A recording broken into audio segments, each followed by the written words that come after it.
So what's body grief? The most succinct definition of body grief is the emotional pain and loss experienced when your body undergoes significant changes. This can be due to aging, injury, weight loss or gain, pregnancy loss, a whole host of things.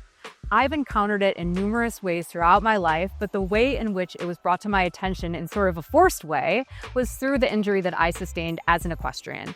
Outside of being a therapist, I am a competitive equestrian, and in 2021, I had a horse riding accident that resulted in the tearing of my ACL, MCL, and meniscus, all of which required reconstructive surgery and many months of physical therapy before I could ride again. I was sidelined and wholly unprepared to be benched from something so core to my identity and something that brings me so much joy. I want Grief into Gold to help bring awareness to the topic of body grief, as many, if not most people, will experience some form of body grief in their lifetimes.